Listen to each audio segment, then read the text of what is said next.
Alrighty guys, happy Wednesday to everybody. Really focused on third down game plan today, where in my opinion stopping N'Keal Harry on third down is a game plan in itself. And I think defensively, Coach Bennett on third down is doing a really nice job everywhere from coverage 0 pressures to drop 8. He's really mixed it up really well, especially over the last 4 weeks, and has caused havoc. So we paid a lot of attention to that.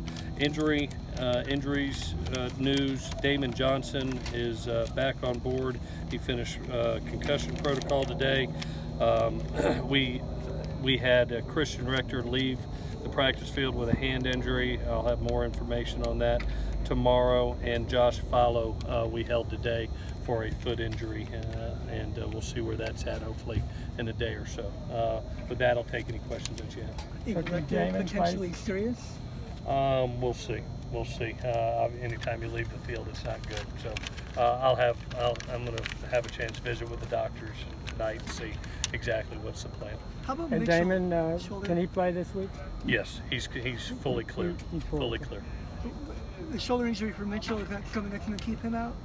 Steven, I'm hoping to get back tomorrow. He felt a lot better today. We'll see where it's at tomorrow. I am planning on him making the trip, and reminds me of Deontay a couple weeks ago, how we had to rest him to get him ready for the game. Right now we're in preparation to have Michael Pittman ready, and if Steven can give us 15, 20, 30 plays, that would be great. How's Chuma looking? Chuma's good. He was just sick today. We've got this stomach bug going through the team right now, and so he was seeing the doctor.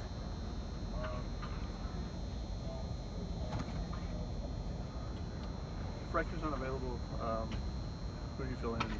Yeah, I think it'll be a mixture depending on personnel groups. You know, we can move Jordan Iosefa out there to be able to have it. Plus we have Connor Murphy and Wale for bigger packages if they get into 11 or 12 personnel. So we've got a host of guys that we can get out there that have playing experience. You know, we'll see how Christian's doing. Obviously, he's been a force for us in the last 4 to 5 games. So cross our fingers and we'll see what happens.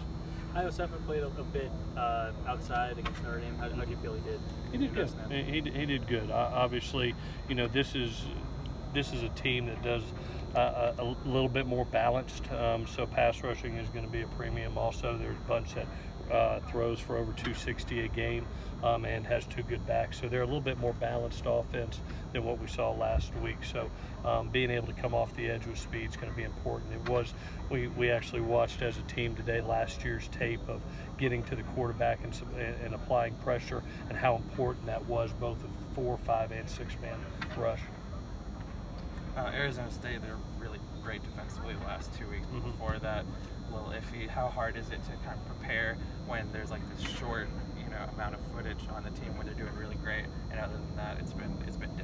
Yeah, they've played really good football over the last 2 weeks, like you said, and they've gotten better from week to week as a defense. I think they're coming into their own as far as understanding Coach Bennett's system and what he expects. I think anytime you put in a new system, there's always growing pains, but they've gotten better each and every week. You see the kids are believing in it. They've really got an older bunch that has stayed healthy all year, has gotten a ton of reps, and are playing good together. They really, I thought, caused havoc against both Washington, Oregon, and then last week versus Utah, obviously. And not only were they stopping people, they were creating turnovers last week, which led to a bunch of points for them. So they were playing at a high level, definitely. The run defense at times has been very good for you guys, other times not as much. What about Clancy's scheme have the players maybe struggled to carry out at times? I don't know if it's struggled. I mean, the defense has played really good football. Obviously, we didn't put our best foot forward last week, but prior to that, they were kind of the rock of the team.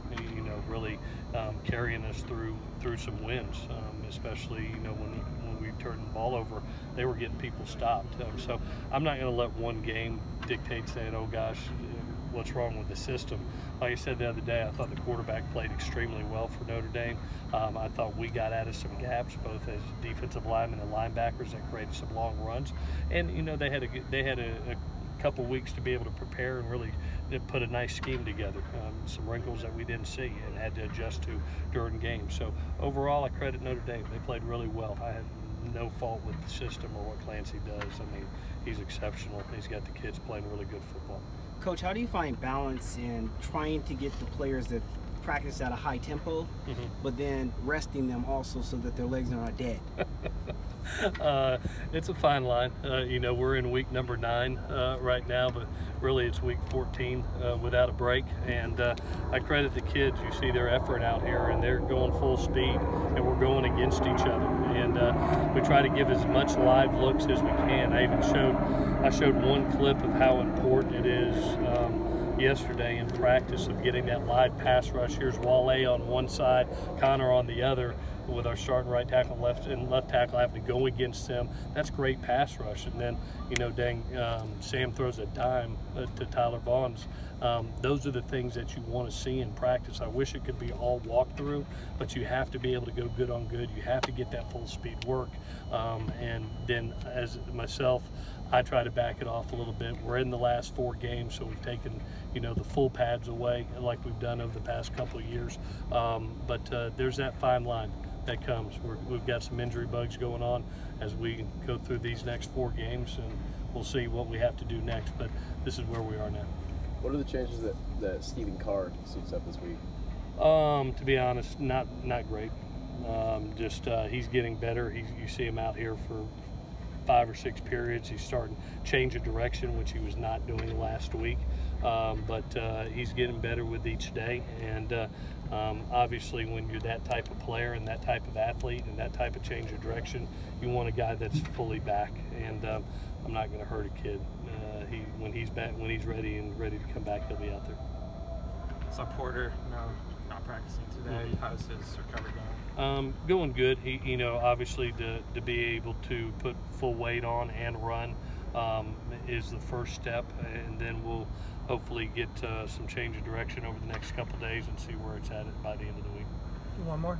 Has there been any conversation among the offensive staff about trying to make this offense easier for you guys? It's the same.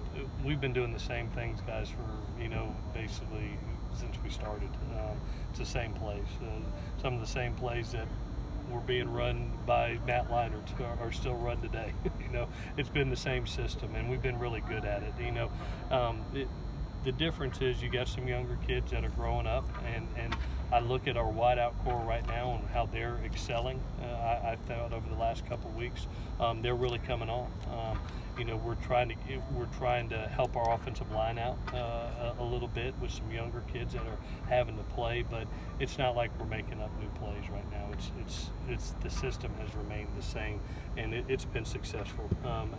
As we get healthy and our youth grows up, it'll be back in full force. Okay. All right. Thank you, guys. Appreciate it.